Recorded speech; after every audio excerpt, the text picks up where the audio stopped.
Good morning, good afternoon, good evening, everybody from all over the world.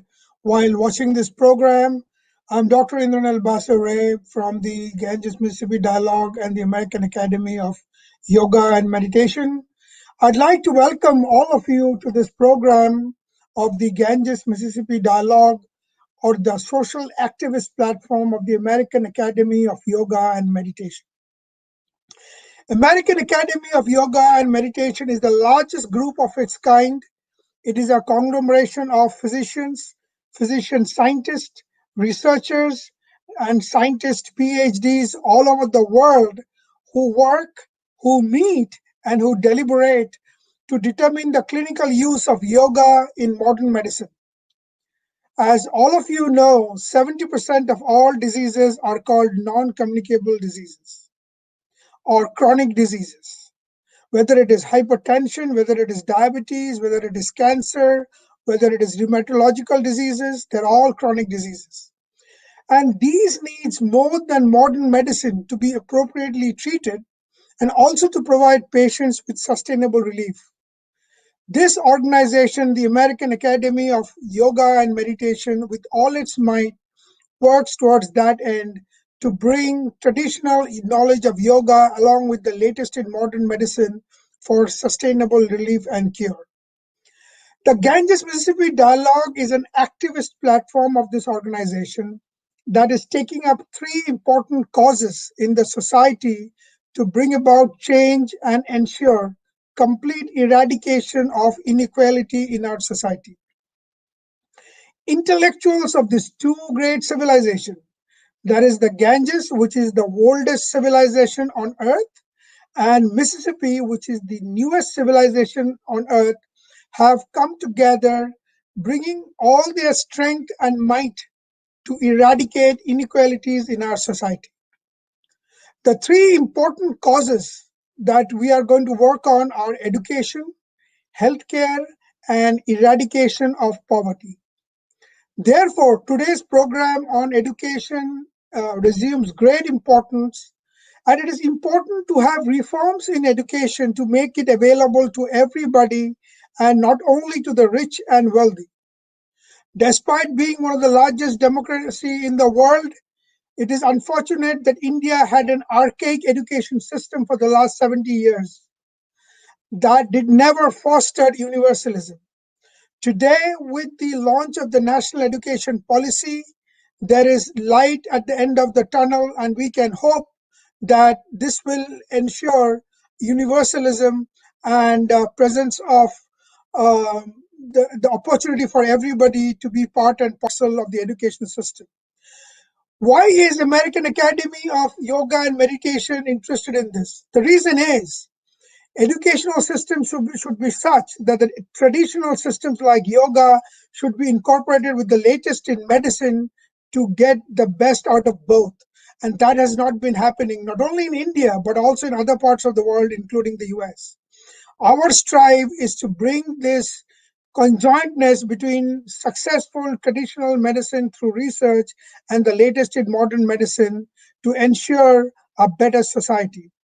Ladies and gentlemen, brothers and sisters from all over the world, feel free to connect with us through emails or through WhatsApp.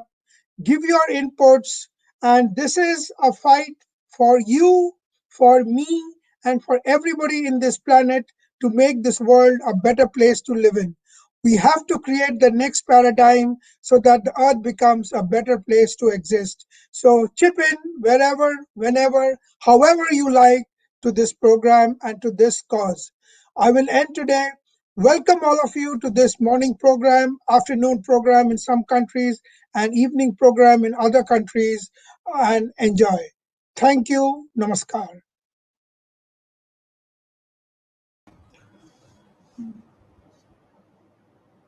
Dr. Anil Sahasrabudhe, Chairman AICT New Delhi, Dr. Bhushan Patwardhan, Vice Chairman UGC New Delhi, Swami Atmayanandji Maharaj, Chancellor RK Mission, Vivekanand Education Research Institute, Belur, Dr. Indranil Basurai, Founder Chairman American Association of Yoga and Meditation, Sri Nirmale Bhattacharya, Co-Chairman Ganges Mississippi Dialogue. It is an honor and great privilege for me to welcome you to the Ganges Mississippi Dialogue Understanding the National Education Policy 2020, organized by the American Association of Yoga and Meditation in association with Heritage Group of Institutions. The Indian school education system, with more than 1.4 million schools and more than 230 million enrollments, is one of the largest and complex school education system in the world. In India, there are various curriculum bodies including national, international and state government boards which govern school education system. Indian higher education system, third largest in the world, is primarily regulated by UGC, which enforces its standards, advises the government, and also coordinates between the center and the states. Indian education institutes consist of a large number of technological institutions under the control of AICT. Besides, different other regulatory bodies, including Medical Council of India, Bar Council of India, etc., control different professional courses. Distance learning and open education is also a feature of the Indian higher education system and is looked after by the Distance Education Council. Indira Gandhi National Open University is the largest university in the world in terms of the number of students. Against this backdrop, the National Education Policy 2020 was released on July 30, 2020, which will replace the National Policy on Education 1986. In NEP 2020, skill education is given prime importance in both schools and higher education. It aims to empower each student who will be completing 12th class in one vocational skill. Assuring quality education and its access in a country like India has always been a real challenge. NEP 2020 has a clear emphasis on this aspect with the goal of improving not only the quality but also access to higher education in the country. NEP 2020 aims to achieve the gross enrollment ratio to at least 50% in a decade or so and provides a flexible higher education system in which students will have multiple entry and exit points. That, that creates opportunities for lifelong learning in order to promote a research culture in all higher education institutes. Proposed for creation of the National Research Foundation as the central body for funding high quality research also deserves appreciation. Introduction of a proposed layered accreditation system will differentiate between a degree granting standalone college and a full scale university. Affiliation system will be discontinued and teaching and research will be major activities in any institution. NEP 2020 also emphasized on internationalization of higher education with the aim of establishing India as a knowledge hub, attracting foreign nationals, and to promote research collaboration and student exchanges between Indian institutions and global institutions. Such an environment will provide not only seamless education but also promote free movement of skilled workforce across the globe. NEP 2020 aims to achieve 100% youth and adult literacy. The central and state governments should work together to increase the public investment in education sector to reach 6% of GDP at the earliest. We have with us today eminent scholars and education policy makers of the country who will be deliberating on the new education policy 2020 and answer relevant queries on the policy. Once again, I welcome you to the webinar. Thank you.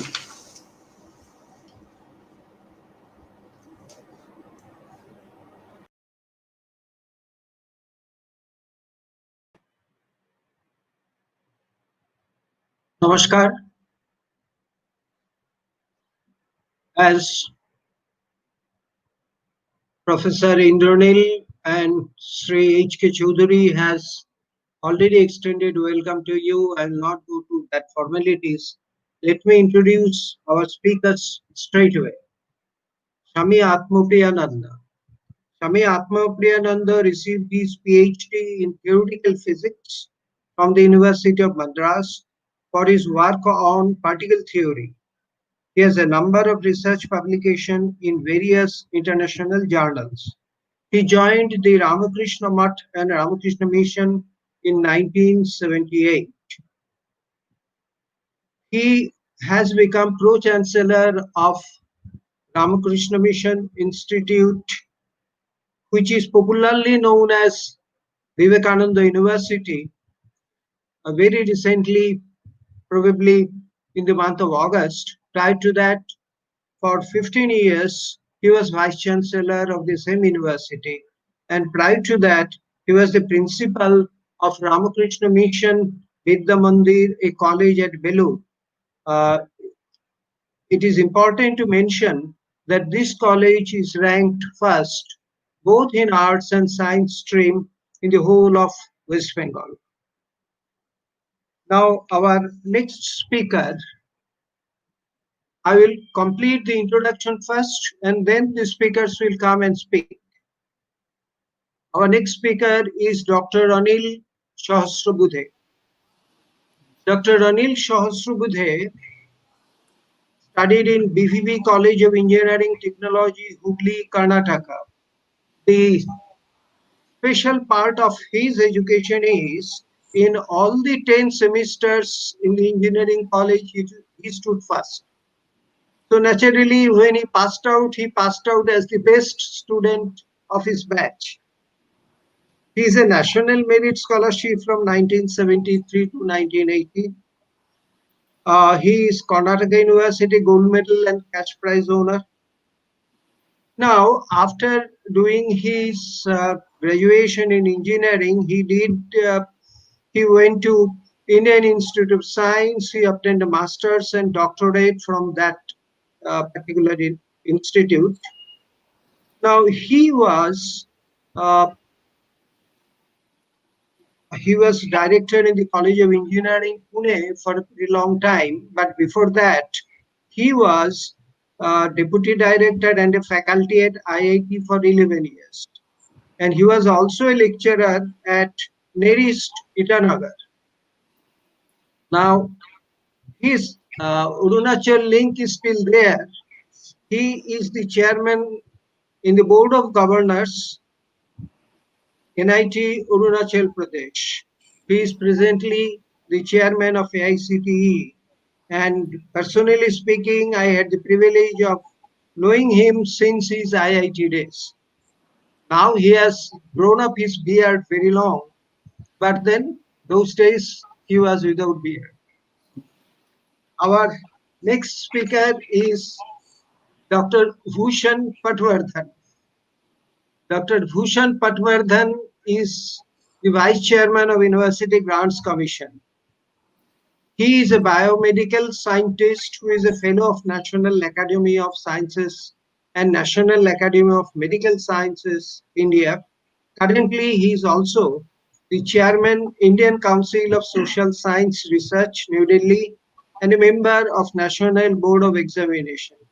He worked as academic head of Manipal Education Group, director, Institute of Ayurveda and Integrative Medicine, Bengaluru. He was vice chancellor of a very big deemed university in Pune and visiting professor in Indian Institute of Advanced Studies, Simla. He has worked in the boards of several universities and member of important national committees as well as of University Grants Commission. And he has a lot of research in Ayurveda, and he is a member in the Knowledge Commission of He was member in the Planning Commission, now Niti Aayog, and Ministry of Ayush. He has number of authored number of books. So I welcome all the speakers. They are very, very eminent in their own fields. So our first speaker will be Swami Atmapriyanandaji. Swamiji, when you speak, you will have to please also tell us that Swami Vivekananda had a vision of education, how the new education policy justifies Swamiji's vision on education. Shri Guru. So, may I begin with the traditional chant? In India, education was in the Gurukula, the Guru and the Shishya, the teacher and the disciple.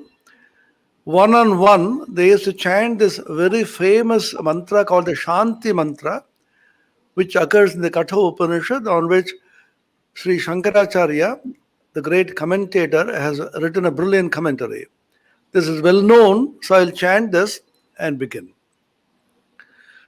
Om Sahana Vavatu Sahano Bhunaktu Sahaviryam Karavavahai Tejasvinavadhitamastu Ma Vidvishavahai Om Shanti Shanti Shanti Hari Om Tat Sat. May the Supreme Being protect us both, the teacher and the disciple, by revealing to us the true nature of knowledge.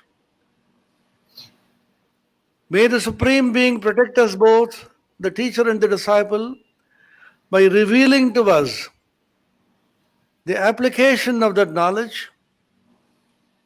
May we both, the teacher and the disciple, strive together for the acquisition of knowledge and wisdom. May the knowledge and wisdom that we acquire be effective and illuminative. May there be no disharmony between us. Om, peace, peace, peace. Om, that existence. It's a privilege for me to have been called upon to say a few words on this very important policy that the government of India is launching, which we believe will transform the lives of millions of learners of the future generation. Why I say this is because if you trace the history of the educational policy in India, the first one which is enunciated by the British through a declaration by Macaulay in 1835, in which he said we should have a policy for the colonies, which will particularly India, wherein we will give such an education by which the Indians will appear to be Indians from outside, but inwardly they will be completely and thoroughly anglicized. And they will serve the British as clerks, brilliant clerks, but we will break the backbone of India by breaking into smithereens their spiritual and intellectual culture. The hoary culture of India, which dates back to several thousand years, in which the Indian mind is rooted, should be completely broken, and a new education should be given by which they will begin to dislike and hate everything which is ancient India and be fascinated through what we are going to give them. Unfortunately for Macaulay, just a year later, 1836, there was born Sri Ramakrishna Paramahamsa, in a remote corner, a village in Bengal, who completely rejected the education given by Macaulay. He dropped out of school because he said, I don't want that kind of education. But chose his most favorite and chief most disciples from among those who were educated in the Macaulay way. I refer to Swami Vivekananda, Brahmananda, Ramakrishnananda, Sharadananda in particular. This was a meeting point of the East and the West. There is a statement made by Kalidasa, one of the most famous Sanskrit poets, in which he says, Puranamityeva na sadhu sarvam, nachapi kavyam navamityavadyam, santa pariksha anyatarad bhajante, mudha parav pratyaya neya buddhi. Just because something is Purana, very old, don't think it is completely gold and wonderful. Just because it's something new, don't think it's also beyond criticism. Those who are enlightened, those who are sharp, those who are understanding, they will carefully examine and accept what is beautiful and what is original. And Mudha, those who are fascinated, they will be simply carried by the mob. So, in exactly the same way, for 185 years since Macaulay proclaimed his educational policy, unfortunately, India has been following that policy. Generations of students have been trained to believe that anything Indian is so unfortunately useless. I heard the present Vice Chancellor Swami Sarvottamananda, who is a brilliant doctorate from IIT Kanpur in computer science and engineering. He stood number 1, 10 out of 10 CGPA, refused to go abroad, although he had half a dozen universities with red carpet welcome. He used to say so sadly, UBI was a slogan among some of his friends. Unfortunately born in India. What a tragedy. Our education in this country perhaps is only one of its kind, which does not inculcate in the learners the love for the country. Sister Nivedita writes, after the Second World War, how is it that many of the European countries who were devastated came up and became very leading lights in technology and education? Was because the educated youths were given such an education by which they will feel proud of their country and their legacy and constantly strive to see that their country grows. What is the education we have been taught? Anything in India, ancient India, is not worth it. And all that glitters from outside India is gold. There are two groups. One which says that all that was ancient is absolutely useless and the modern is good. The other group is saying that all that is ancient is extraordinary and nothing is there which is new to accept. We should clearly steer clear of both these groups. This was Vivekananda's vision. He said the East and the West would come together. When he founded this university, of which I have the privilege of serving, he said, rooted deeply in Indian spiritual culture and tradition, and yet combining with it the modern science and technology, we should have our educational institutions. Therefore, he wanted a combination of the two sciences, which is beautifully articulated by Sir Jamshedji Tata, who was inspired by Swami Vivekananda to start, which is now called the Indian Institute of Science. They were traveling in the same ship in 1893, and Swami Vivekananda told him, you should start an institute in India for scientific and technological training of Indian youth, because the British would never do it. They have their own vested interests. And Jamshedji writes in that letter 1893, the original of which is in the archives at Belur Mutt, the headquarters of the Ramakrishna Mutt and the Ramakrishna Mission, in which he says, "You inspired me to start an institute in which the students will live with ordinary decency and cultivate sciences both natural and humanistic." The new education policy, after nearly 75 years of independence, we are just 2 years ahead of celebrating the 75th year of our anniversary of independence. We are now going back to this vision of Swami Vivekananda, which is not a new vision. Once again, it's articulated by Rabindranath Tagore, by Sri Aurobindo. And today, Dr. Radhakrishnan's birthday is celebrated as Teachers' Day. Every one of them said that we should root our education in the ancient spiritual religious tradition and with it combine the modern science and technology. The Radhakrishnan Commission has a wonderful chapter called the Religious Education, and as far as I know, this chapter was written by Dr. Radhakrishnan himself, in which he pleads for religious education for the Indian youth. Secularism does not mean irreligiosity. It means equal respect for all religions, which can come only when you have awareness and knowledge of all religions.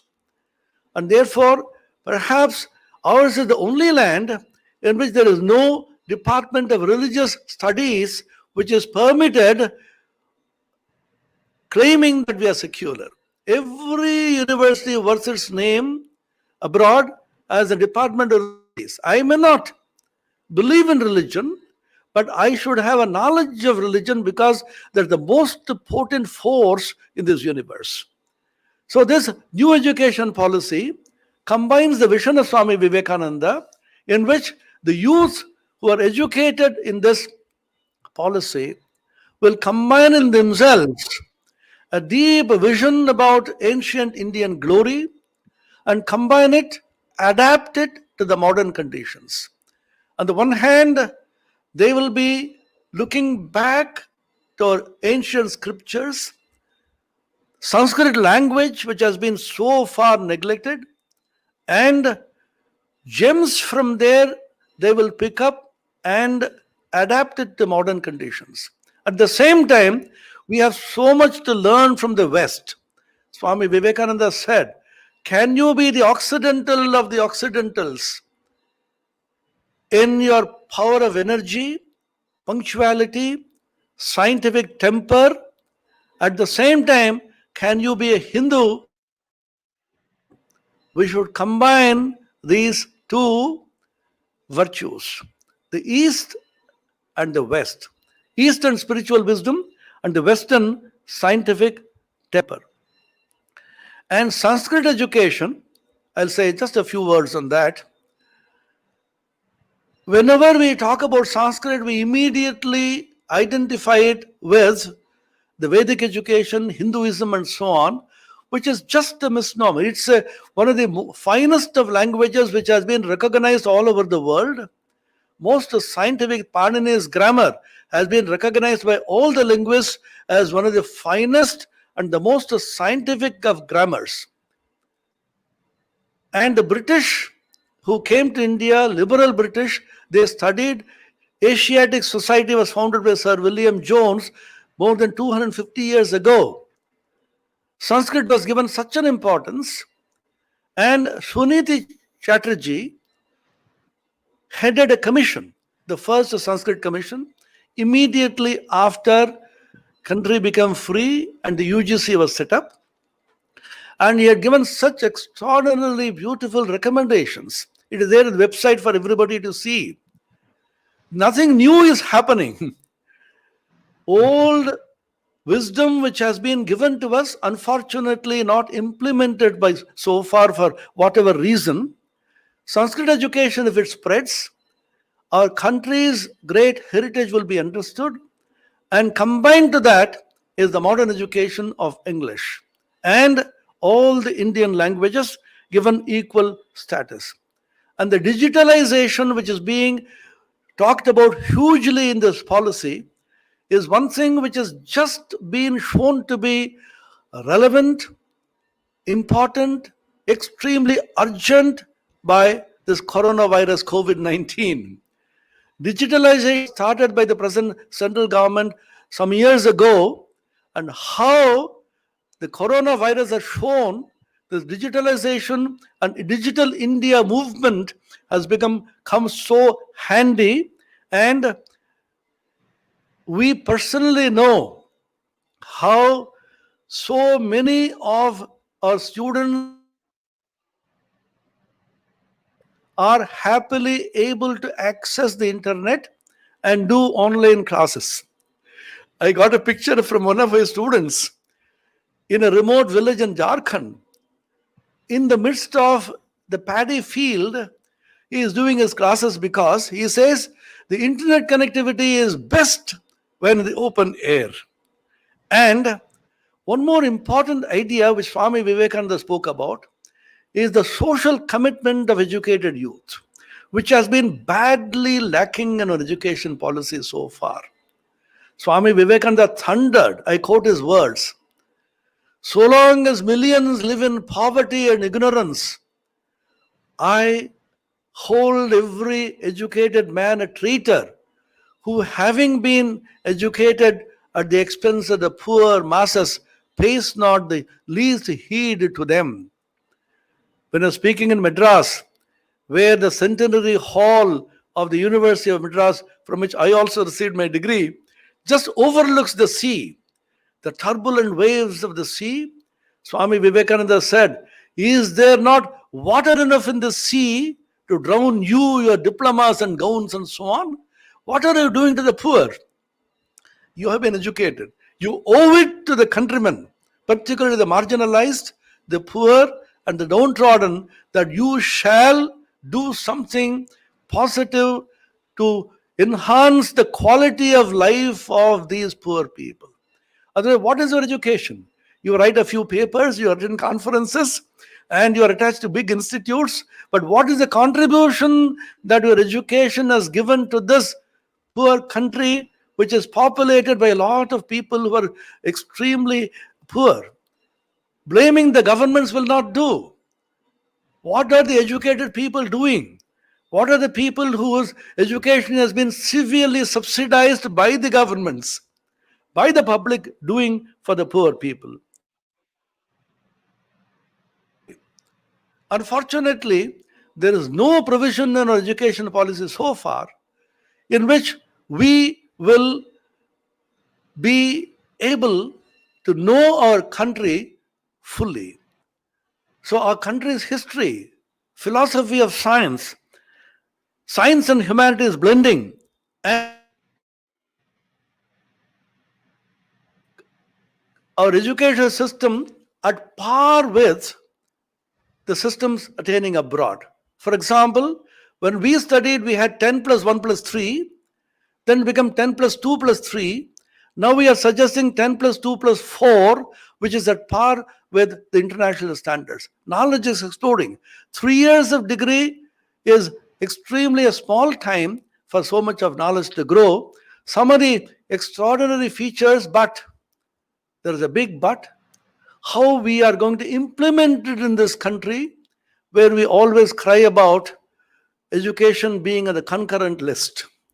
And which means that you say something I oppose, you say something somebody else opposes. This opposing game and the blaming game which we are now into should stop. We should come together, cooperate, and the three beautiful magic words: integration, convergence, transparency, so that we can come together as a common cause, so that our country will become great, not because we are born in this country, but because, as Swami Vivekananda said, this country has a heritage which the whole world is crying now. This is the greatest need of the country.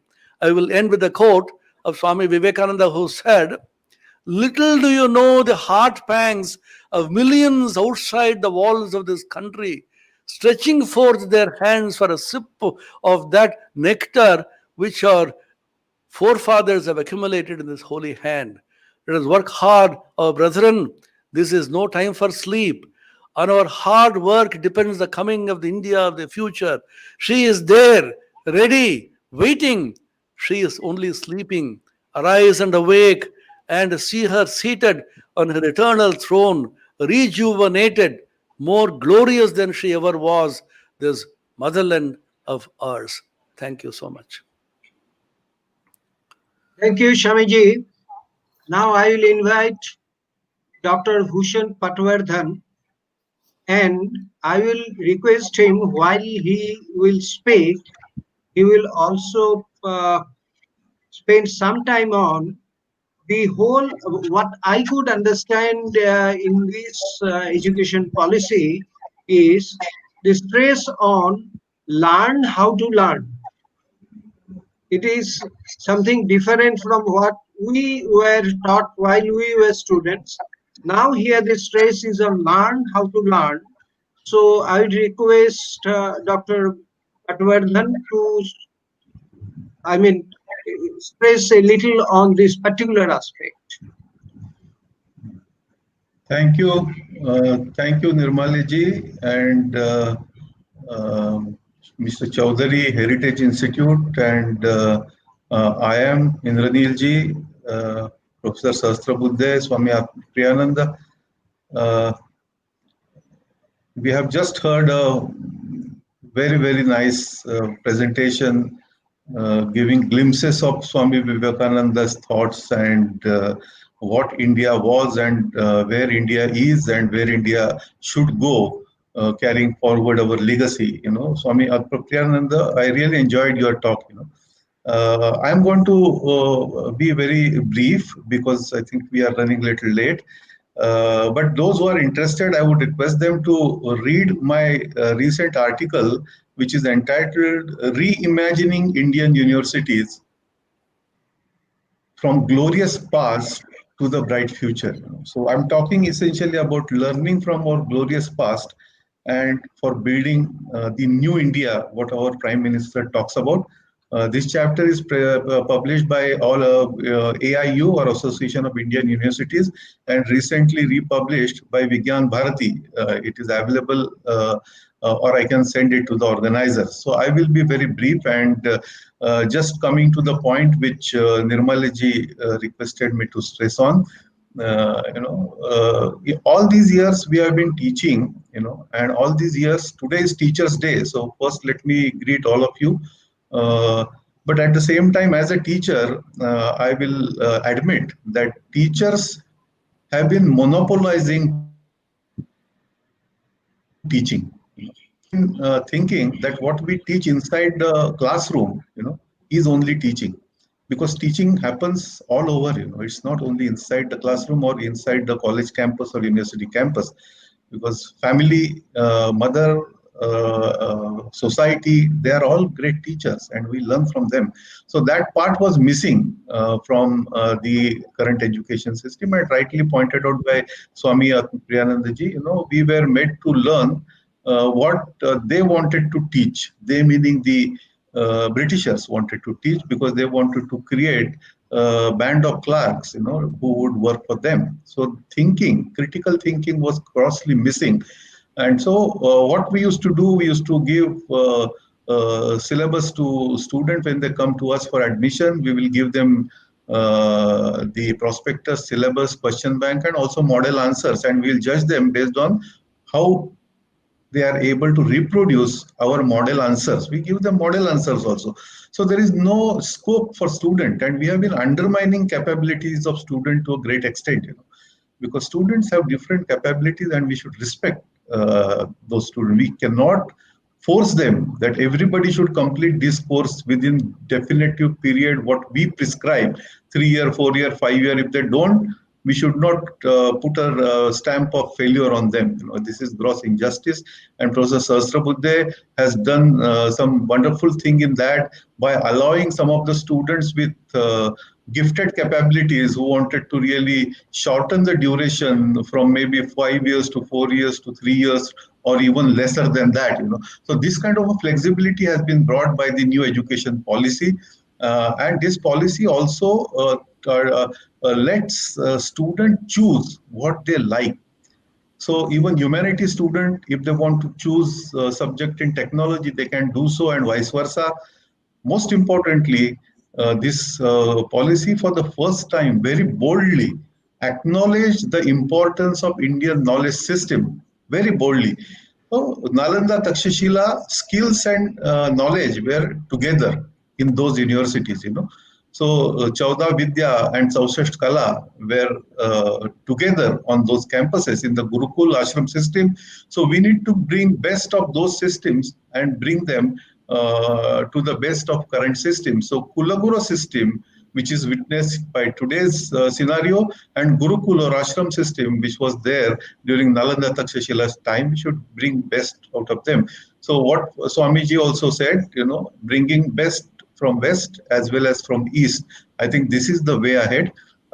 This policy, just to give you example from my own field, that is health sciences, has boldly said that we should bring in the knowledge from our own systems, and it admits that health education needs to be envisioned so that the duration, structure, and design of educational programs to match with and role of requirements of graduates will play. So this is very important. They have very boldly said that the knowledge of Ayurveda, yoga, and other Indian knowledge systems should be universal to all medical students. Because unless you are able to bring these knowledge systems today, how we are going to deal with the non-communicable diseases, what Dr. Indranil Basure mentioned about, So we are not able to really make justice if we monopolized education by way of giving only unilateral education from one particular pathy. So this pathy-based education system to people-centered education, people need-based education, this major transformation this education policy has made. And I must compliment Dr. Kasturi Rangan and all the colleagues who have been instrumental in bringing this policy.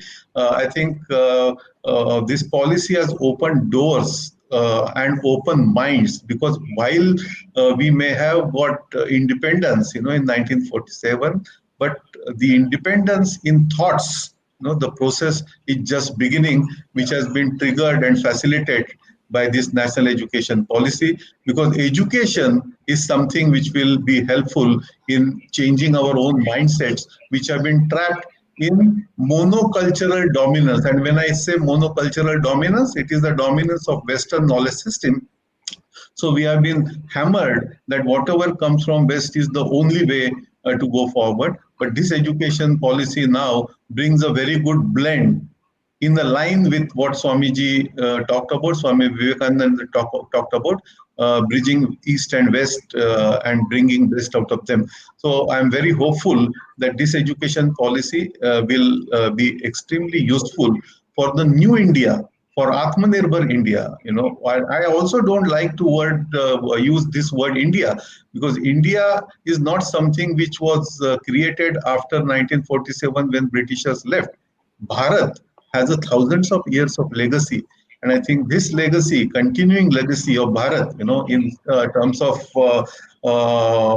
the knowledge superpower, we should regain our Atma Sanman, and therefore from Atma Sanman to Atmanirbhar Bharat, this transition NEP 2020 will be able to provide. And I congratulate again the IAM as well as the Heritage Group for organizing this conference and inviting a galaxy of speakers, and also giving me this opportunity to present my thoughts. Namaskar. Thank you, Ushanji. You were really brief, as you mentioned when you started. Now, I will request Anilji to speak. I would like to remind all the speakers that we have around 16, 17 questions that we have received. So we'll take as many as we can. So Anilji, when you speak, can you please tell us how technical education is going to change under this new education policy? या नमस्कार.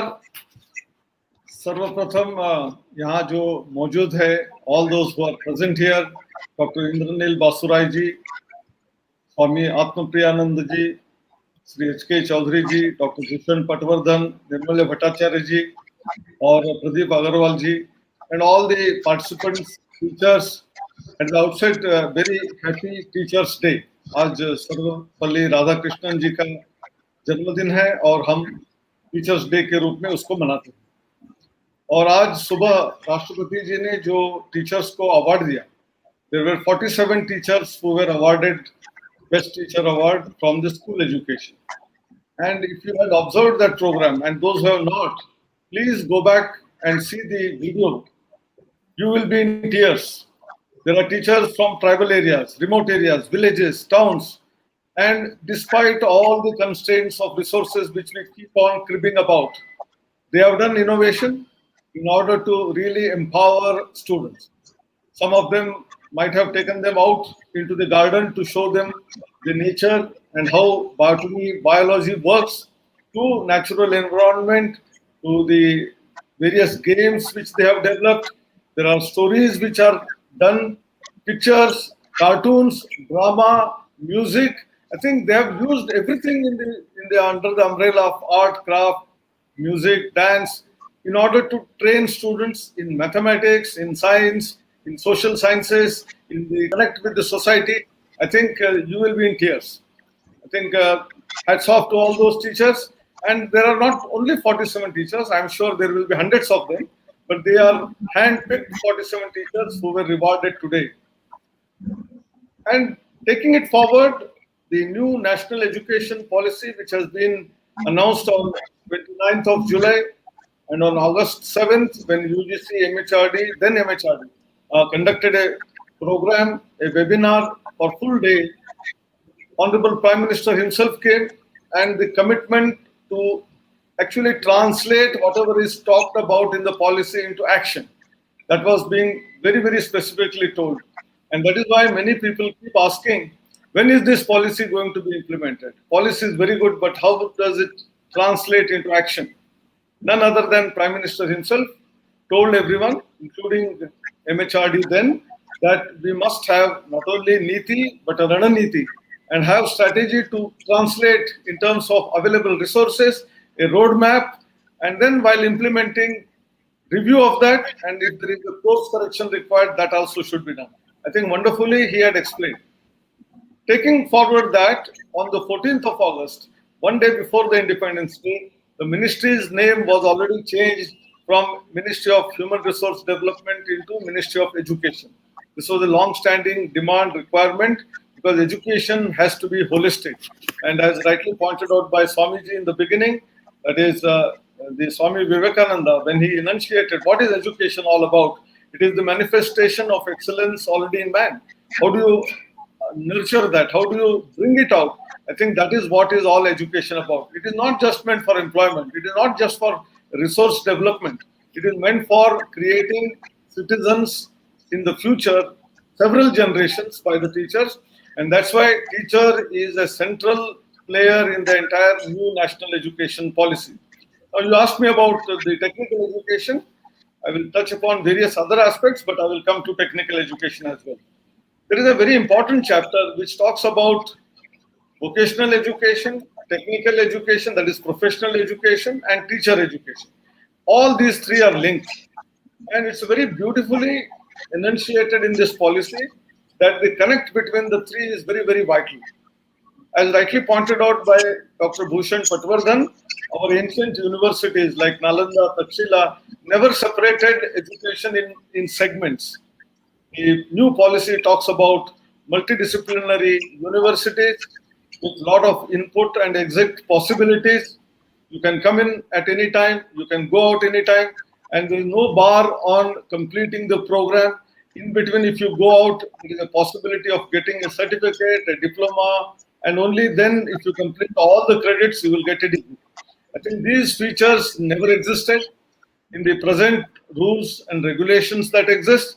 Because of whatever reason, if a student has to go out because of accident in the family, someone being not able to have that income which he had earlier, the student goes out, he will be losing his entire career.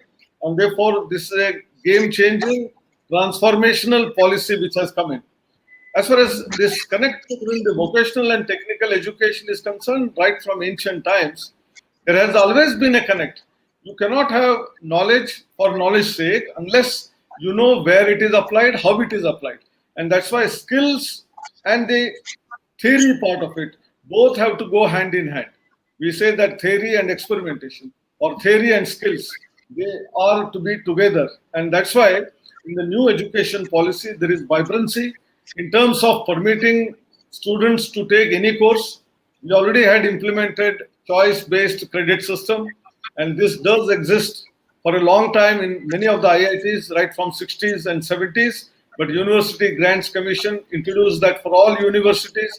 Many people did not understand quickly, but today most of the universities are adopting that. Secondly, the use of technology in terms of teaching learning process, whether it is online classes because of COVID, or prior to that, 4 years back, an attempt was started to create India's own indigenous MOOC system called Swayam, and AICT was given this responsibility.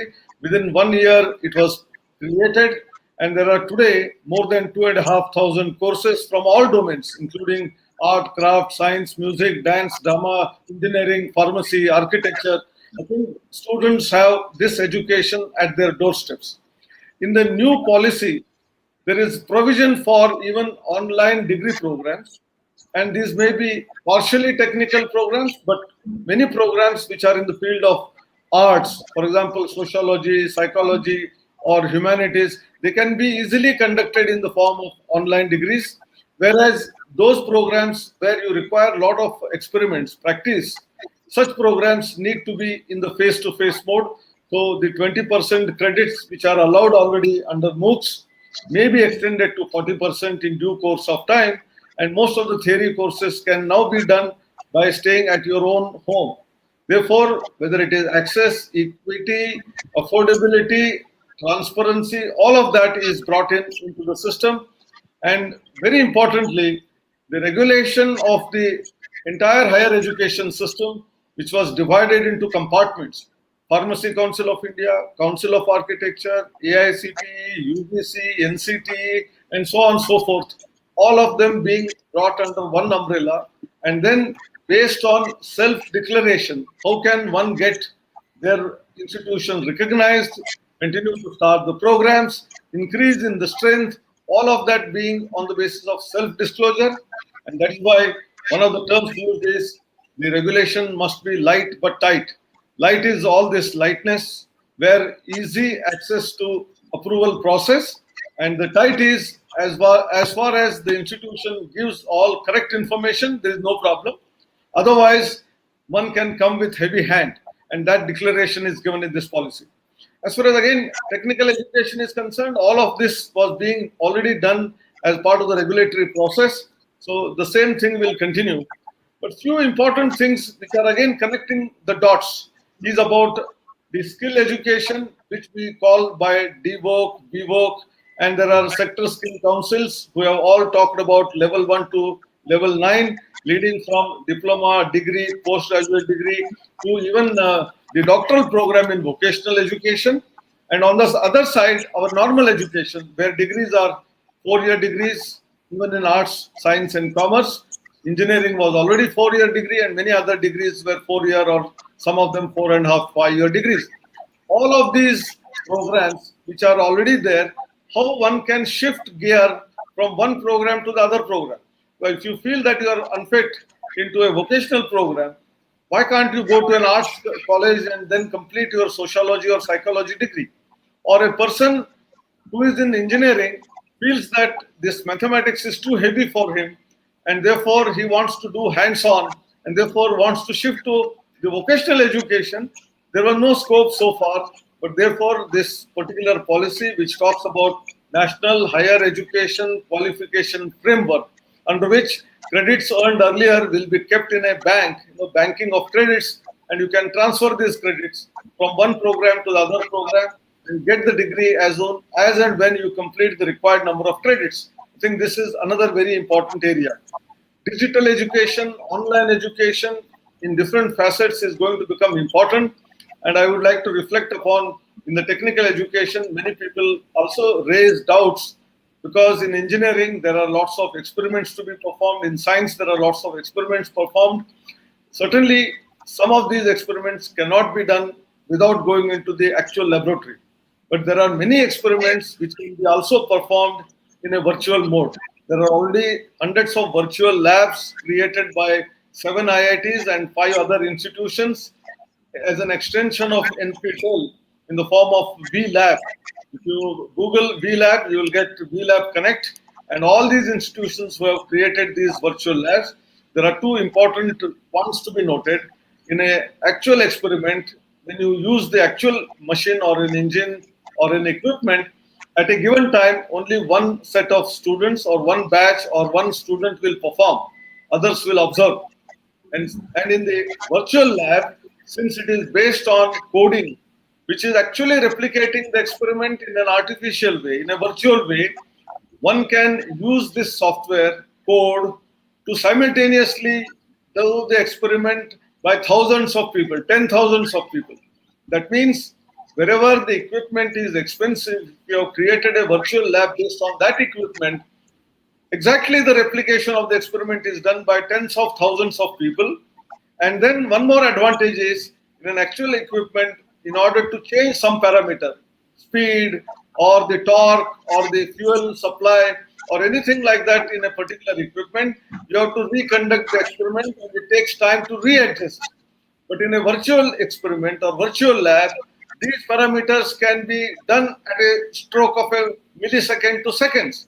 And you get further data based on that new experiment, and your capability of analytical thinking, creativity can be brought in order to design new equipment, new machines, and new technology. And that's why there is some strength in the virtual labs.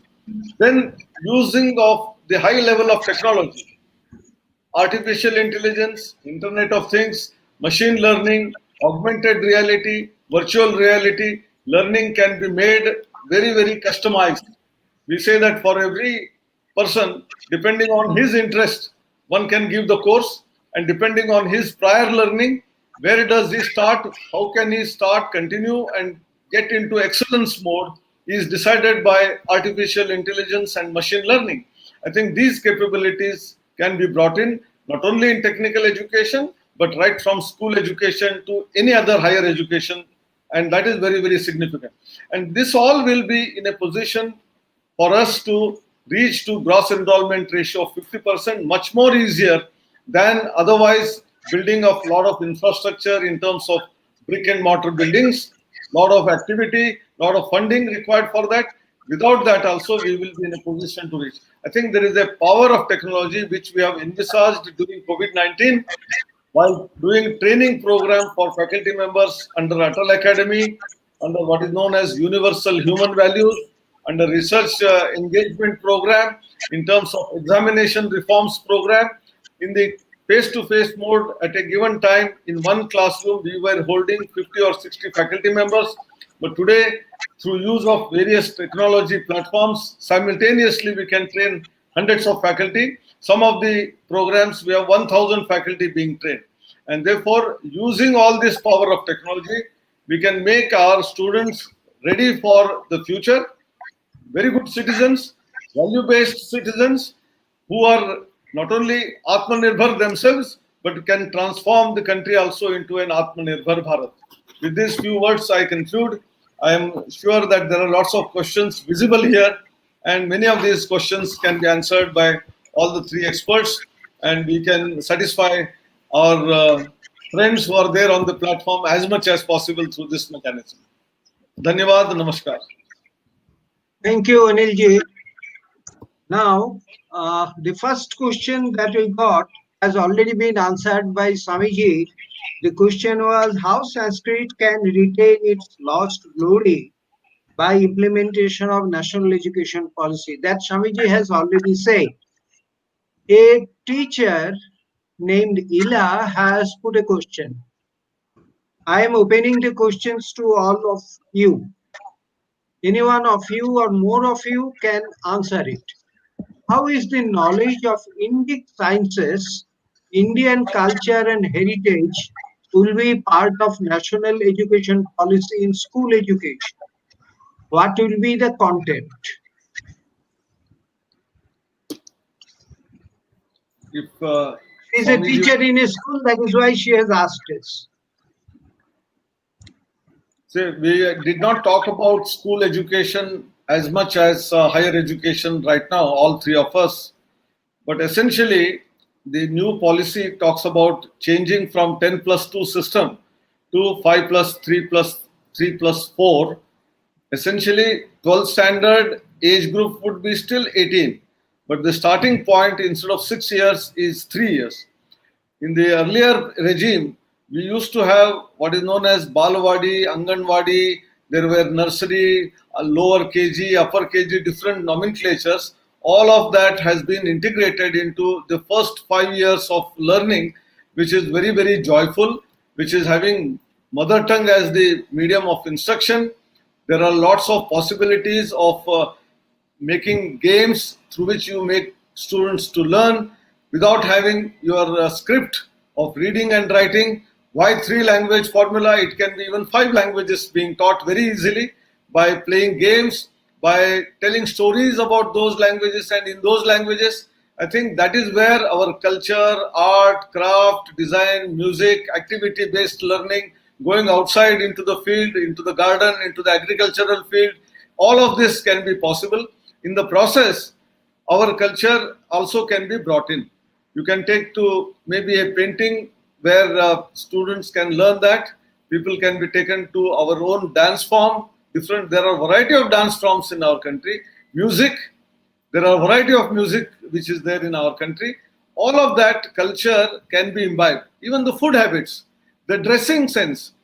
Different communities and different areas of the country, because of the geographical nature of the climate conditions, wear different types of dresses. I think all of that is Indian culture, and this can be easily brought in through the first 5 to 8 years of education in the school. The curriculum can be designed very easily by the people who are experts in that domain, but it's a possibility. Okay. The next question that I am placing before you, the policy says affiliation of colleges is to be phased out in 15 years and a stage-wise mechanism is to be established for granting graded autonomy to colleges. Now, if the colleges are not self-sufficient in fund, if they have to depend on the governments for funding, can there be real autonomy in the colleges?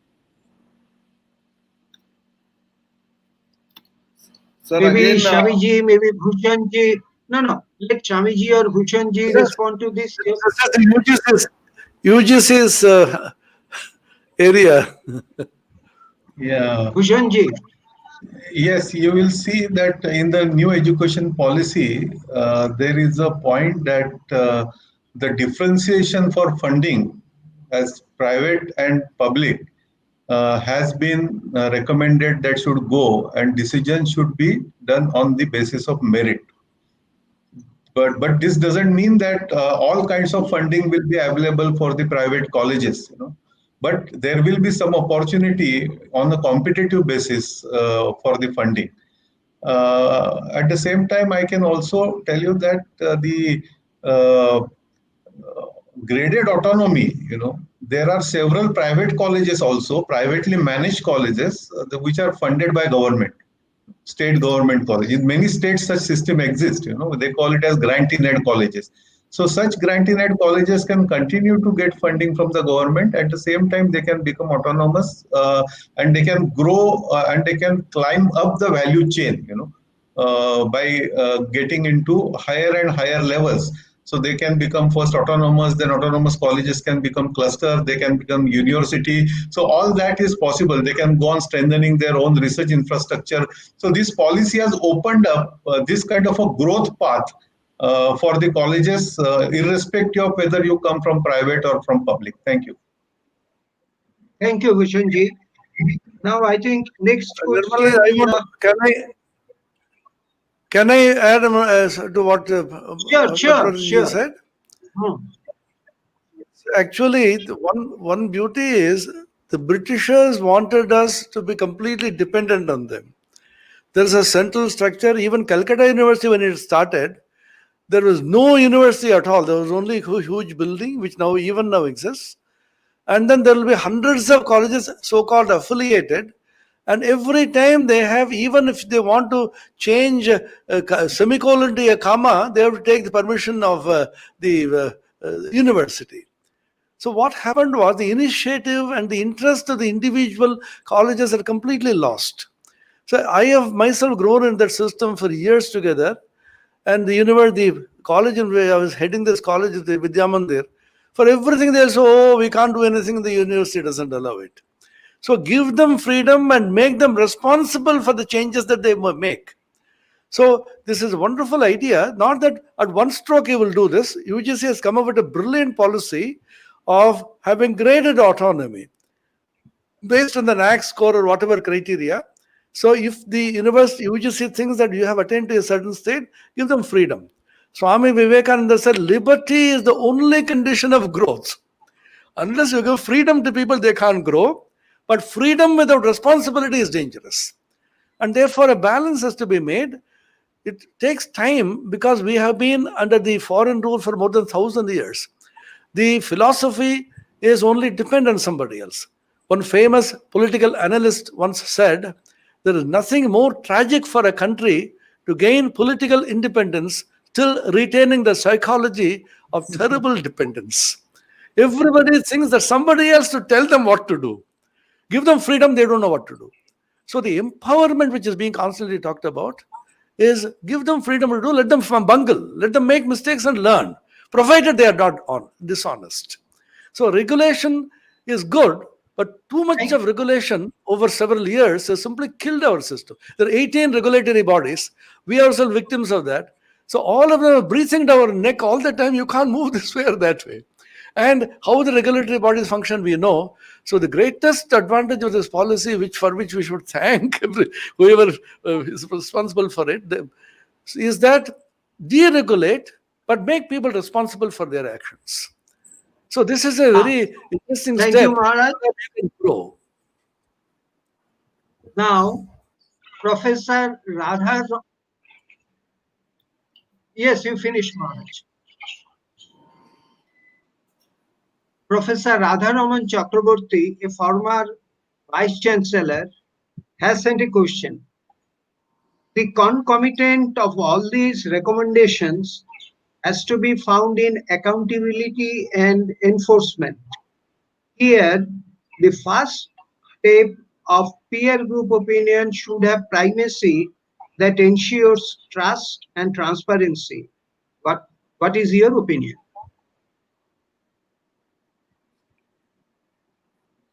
So, Should I read this the has been question very... again? No. I understood that. I have already referred to that in my brief talk. That is, regulation has to be light but tight. This sentence itself makes it very clear Swamiji? that there must be sufficient independence. He says,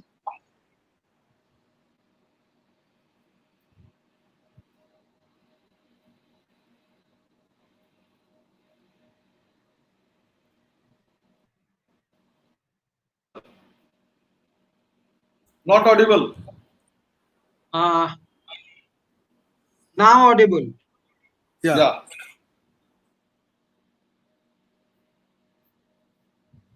Okay. Now his suggestion is the first step of peer group opinion should have primacy that ensures trust and transparency. How this So, new policy is going to implement this? under Higher Education Commission of India, there are 4 verticals, and I'm talking about 3 verticals which directly relate with this. One of them is General Council, which will talk about what are the norms, standards, and what is required as outcomes from out of each type of education is given. Using that, the regulatory framework or the regulatory body will try to see whether the institution is following or not based on self-disclosure. No inspections, no throttling, as Swamiji was saying, by different agencies, but you yourself declare that I am following all that what is given by the General Education Council, and you will get the approval. But at the same time, regularly there will be an accreditation which is mandatory, which will give you graded autonomy. And therefore, when that peer review takes place, if you are not following, you will be caught. If there is a complaint by any stakeholder that you have declared transparently, these are the things which you have, but you are lying, you are giving fake information, then the tightness will come onto the institution and heavy penalty can be imposed, including stopping of the college or terminating the college itself. Okay. Now there is another very interesting question. This question is, in the colleges, what we have experienced so far, the teacher comes with a note, he or she dictates the note, the students note down, and they have to write these notes in the examination. This has been going for many, many years. It happened to us, it is happening maybe right now also. Now, how these teachers will, what these teachers will have to face under the new education policy? So I think this has already happened, the teacher's role to give information has already become redundant because our students are much smarter than us for getting information because they have grown with the technology. We have learned the technology and there is a big difference. So earlier class notes used to be the power of teacher, and they used to run from one college to other, one university to other, and they really used to be power of teacher. But now they have become liability because the class notes are no more valid. Your knowledge is changing so fast, and student is able to get that knowledge much before you, much info. So the levels of teachers, we have to start, like we are transiting in graded autonomy, we have to also go in a direction of graded improvement of teacher from adhyapak to upadhyay, upadhyay to acharya, acharya to pandit, pandit to drashta, drashta to guru. These are all different stages, So giving information, making a sense out of the information, teaching theory, making practical of it, and then finally actually making students to learn and learn to learn and learn to unlearn. All these teachers will have to do. That will never happen by ready-made class notes, So there the criticality of thinking, there the innovation of teaching, there the co-learning, because otherwise information giving social robots will be able to give you much better information. Teachers are not needed for giving information. So this changing from information giver, to mentor, to facilitator, to co-learner is very important. And this, I think, teachers also will need to transform themselves. And that mention has come in the education policy as well. How to empower teachers and how to change teachers, how to train them better. All this has come in the policy. Thank you.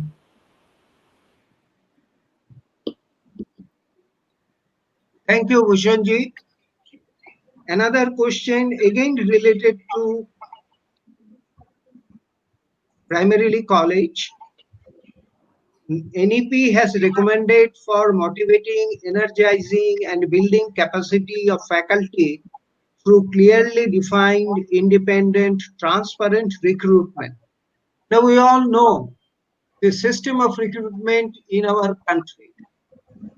So, this policy is aiming at changing lock, stock, and barrel the whole recruitment policy. How will it happen?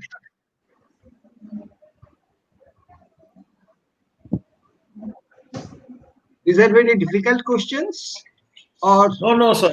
I was thinking Swamiji will take and address this because with so Anilji, would many. you like to Yeah. bat on this particular ball? Yeah, I can bat on any ball, but let others bat also. You see, So, for Swamiji to recruit is no difficulty. uh, No, he is asking about the For, governmental constraints. for recruitment, Swamiji has no difficulty. He is the authority. He can recruit. no, no, That's not I exactly think true, but Bhushan ji had answered in some part. I think I would take the thread from out of what he said. Today, teacher is irrelevant if he is only carrying out notes and reading from the books in the classroom, or even writing on the blackboard. What is necessary today is, because students have all the information, how can he deal with the classroom in terms of asking students to see in advance some of those things, give them direction, and then discuss in the classroom. A lot of difficulties of the students be solved, problem solving should be done. I think this is a new way of teaching learning process, which is a blended learning. And whoever you recruit, there is going to be a strong connect of feedback system. So when feedback is going to be there, and if the teacher is not performing well, our students will give the feedback rating on a star rating of 5. If you get 1 or 2, it means you are not deserving to be there. So you cannot get regularized at all. So you should be thrown out. And therefore, whatever the way recruitment takes place, whether in government or private, the stakeholder, that is the student or the learner, is the king. He is the customer. And if he is not happy, naturally you have no way out but to go out of the system. I think this is one part. But more importantly, for training of teachers, what AICT has started is very novel. It has been more than 3 years, and last 2 years, even the MOOCs are developed already on 8 modules. Entire life cycle of the teacher, right from being passionate about teaching, about technical education, about curriculum development, about teaching learning process, use of ICT, examination reforms. You talked about examination.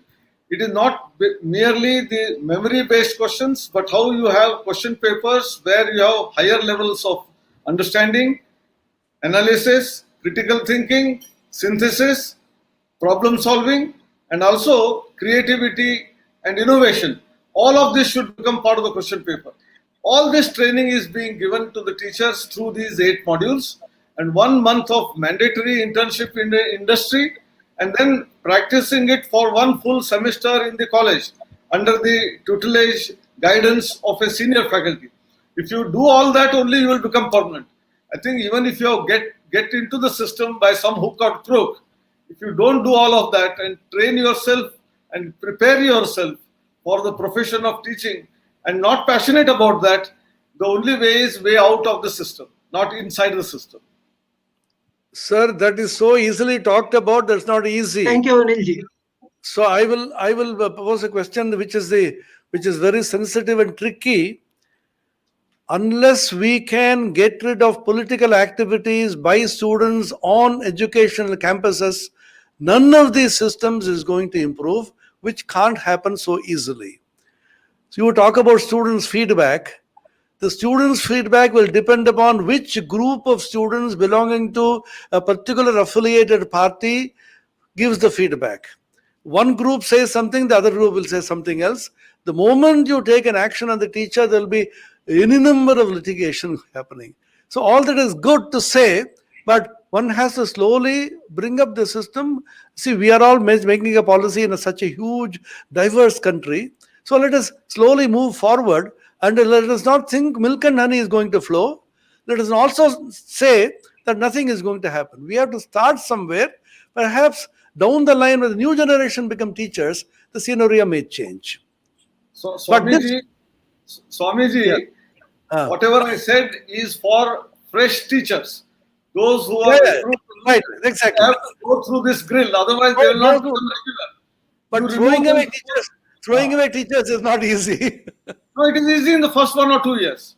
It is not easy after 5 years and 10 years. So our stake is in the beginning itself. You get them on board. If you don't Sir, do all of it, you are not sir, in. sir, they come into the system for on different planks. So that becomes a problem. Anyway, it's a huge crisis. Swamiji, we have only 3 more minutes for question and answer. Let us try to take 1 or 2 questions. One is, there are large number of non-formal educational centers in the country. What will happen to them after the NEP is implemented? I'll club Non-form- another question simultaneously. There are large number of tuition centers all over the country, particularly in West Bengal, private tuition centers. Now, after all these are implemented, say by 2025, what will happen to them?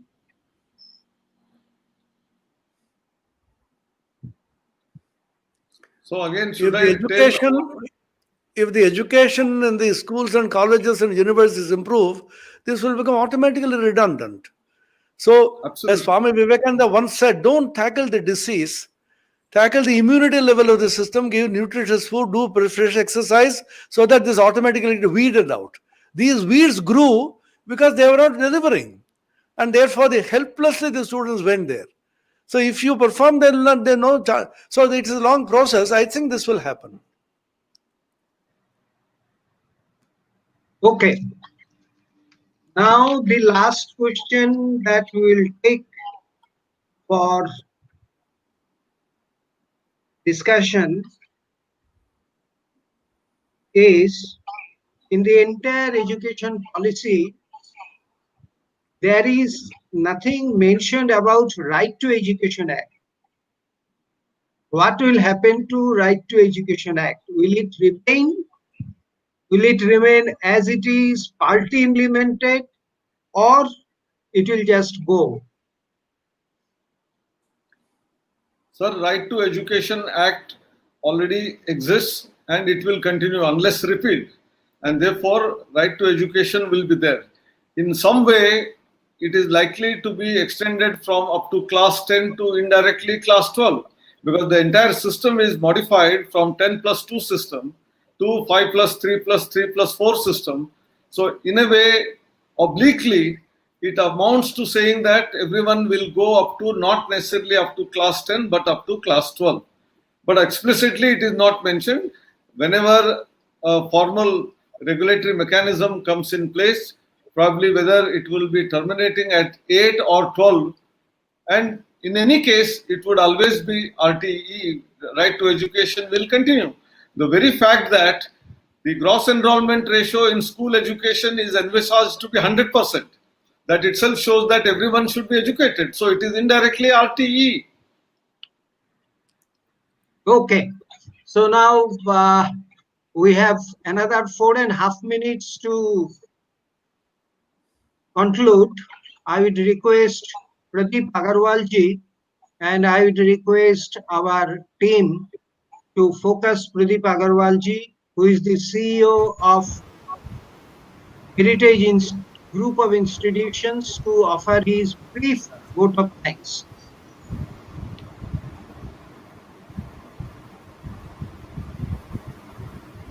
Thank you. It gives me a great Start, pleasure. Pradeepji. Yes, sir. Thank you. It gives me a great pleasure to deliver the formal vote of thanks at the end of this very engaging Ganges Mississippi dialogue, understanding the National Education Policy 2020, organized by the American Association of Yoga and Meditation in association with Heritage Group of Institutions. Today, 5th September, is the birth anniversary of Sarvapalli Radhakrishnan, which is also celebrated as the Teachers' Day in India. Incidentally, Heritage Institute of Technology started its journey on this very auspicious day 20 years ago in 2001. I must congratulate and salute all the teachers for their utmost contribution and dedication in guiding their students without any break, even during this current pandemic situation. The National Education Policy 2020 adopted recently will bring out a paradigm shift in the philosophy, structure, functioning, and governance in the education system. And this panel discussion has been organized to decode the essential guidelines of the policy and the impact on the future of education in India by the policymakers themselves. With a rich cultural heritage and a strong education sector that has produced one of the finest academicians and entrepreneurs in the world, despite its diversity, India is indeed a unique nation that sets the right platform for absorbing the benefits of education that is of global standards. The education system in India is expected to witness a massive upsurge thanks to the rolling out of the National Education Policy 2020 that encompasses all the required ingredients that are necessary to make the Indian education system truly a global example. The job at hand is the pan-India implementation of the same. I take this opportunity to convey my sincere gratitude to Professor Dr. Anil D. Sahasrabudhe, Chairman AICT, Dr. Bhushan Patwardhan, Vice Chairman UGC, and Swami Atma Priyananji Maharaj, Pro Chancellor Ramkish Mission Vivekanand Education and Research Institute, Belur Math. I would like to also take this opportunity to thank Dr. Indranil Basu and Sri H.K. Chaudhary for gracing this occasion. I thank Sri Nirmal Bhattacharya for moderating this very interesting panel discussion. We believe that this national education policy aims at building a global best education system rooted in Indian ethos and aligned with the principles enumerated in the policies, thereby transforming India into a global knowledge superpower with a gross enrollment ratio of at least 50% by the year 2035. Finally, my heartfelt thanks goes to all the distinguished speakers in today's event. I once again acknowledge the support of all the concerned present here and the institutions for making this event a grand success. Thank you. Jai Hind.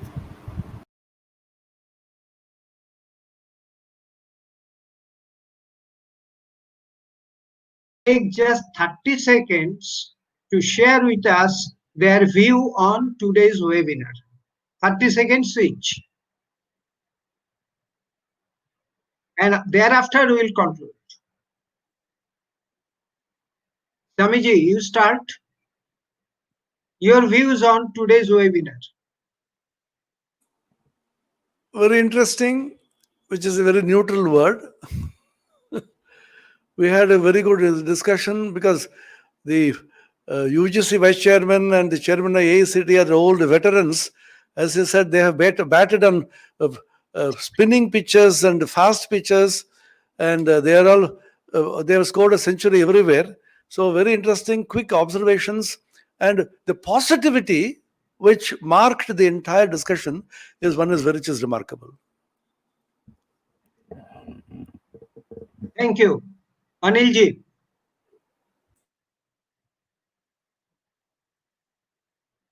Your concluding remarks about today's webinar.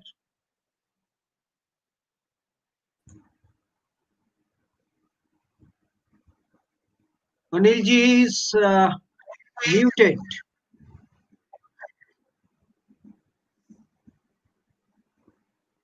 In the meantime, can we, till Anilji gets unmuted, can we request Dr. Patwardhan?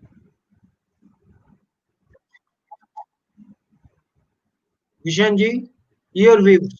Thank you. It was very well organized webinar. Congratulations to both IM as well as the Heritage Group. And Nirmalaji, you did a wonderful job of putting questions, and the whole coordination was very good. And as Swamiji said, it was very positive. And most importantly, I enjoyed Swamiji's lecture because it gave wonderful glimpses of Swami Vivekananda's thoughts. That's a very nice to hear those words right from the Vice Chancellor of the university, which was established by Swamiji. Namaskar. Thank you. So thank you very much. Thank you all. We conclude. we are late by 2 minutes 28 seconds. Thank you all. Conclude with the mantra. Yes, Maharaj. So nice. Om Purnamadah Purnamidam Purnad Purnamudachyate Purnasya Purnamadaya Purnamevavasishyate. Om Shanti Shanti Shanti. Harihi Om Tat Sat.